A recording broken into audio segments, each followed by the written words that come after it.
გამარჯობა მეგობრებო და დღეს მინდა გაგაცნოთ ტოპ 10 ყველაზე მდიდარი ადამიანი მსოფლიოში. შენც თუ მზად ხარ, მოდი დავიწყოთ. 3, 2, 1. ამანციო ორტეგა, ესპანელი ბიზნესმენი და ზარას თანადამფუძნებელი, ასევე ინდიტექსის ჯგუფის მფლობელი. მან კარიერა 14 წლის ასაკში მაღაზიაში დამხმარედ დაიწყო.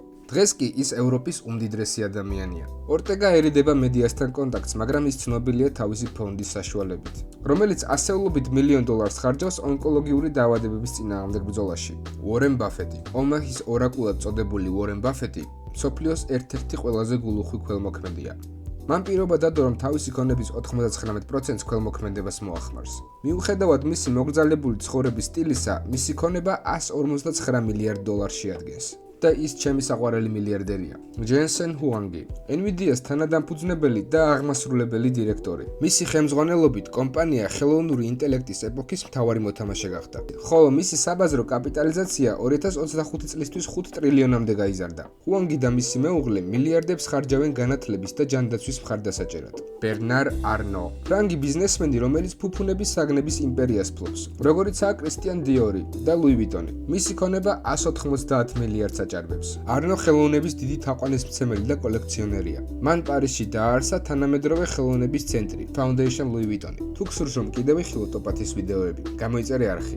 ლარი ელისონი, კომპანია ორაკლის დამფუძნებელი. ელისონმა შექმნა მონაცემთა ბაზების მართვის ერთ-ერთი ყველაზე ეფექტური სისტემა მსოფლიოში. 2025 წელს აქციების ფასის ზრდის გამო მისი ქონება რეკორდულ მაჩვენებელს $393 მილიარდ მიუახლოვდა. ის ფლობს კუნძულ ლანაის 98%-ს და ცნობილია დონაციებით სამედიცინო კვლევებისთვის. მარკ ცუკერბერგი, Facebook-ის შემქმნელი მარკ ცუკერბერგი 23 წლის ასაკში ყველაზე ახალგაზრდა მილიარდერი გახდა. მისი ქონება ახლა დაახლოებით $220 მილიარდი.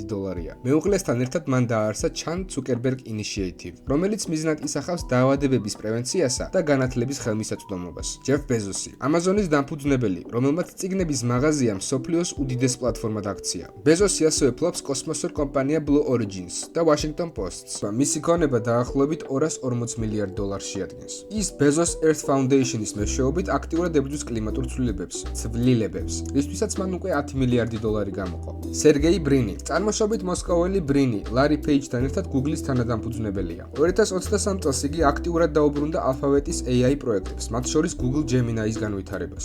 ბრინი მილიარდობით $-ს ხარჯავს ქველმოქმედებაზე, განსაკუთრებით კი პარკინსონის დაავადების კვლევების მხარდასაჭერად, რისთვისაც მან უკვე $1 მილიარდ მეტი გაიღო. ლარი პეიჯი, როგორც უკვე ვთქვით, Google-ის ერთ-ერთი დამფუძნებელი და ასევე PageRank-ის ალგორითმის ავტორი. წლების განმავლობაში ის Alphabet Inc-ის აღმასრულებელი დირექტორი იყო. 2019 წლიდან Page ყოველდღიურ მენეჯმენტს ჩამოშორდა, თუმცა რჩება კომპანიის საკონტროლო პაკეტის მფლობელად. მისი ქონება 2026 წლისთვის $269 მილიარდად არის შეფასებული. Page ცნობილია ჩაკეტილი ცხოვრების წესით და ინოვაციებისადმი ინტერესით და ყველაზე მდიდარი ადამიანი მსოფლიოში ილონ მასკი. წარმოშობით სამხრეთაფრიკელი ინჟინერი და გამომგონებელი. მან კარიერა Zip2-ით დაიწყო და მოგვიანებით შექმნა PayPal-ი. დღეს მასკი ფლობს ისეთ გიგანტებს, როგორიცაა Tesla, SpaceX-ი და Neuralink-ი, ასევე სოციალური პლატფორმა X-ი. მიუხედავად იმისა, რომ მისი ქონება მუდმივად მერყეობს, ის რჩება ტექნოლოგიური სამყაროს ცენტრალურ ფიგურად. მასკი 14 შვილის მამაა და Musk Foundation-ის მეშვეობით აქტიურ ქველმოქმედებას ეწევა, რომელიც განახლებად ენერგიასა და კოსმოსურ კვლევებზეა ორიენტირებული. ეს იყო ტოპ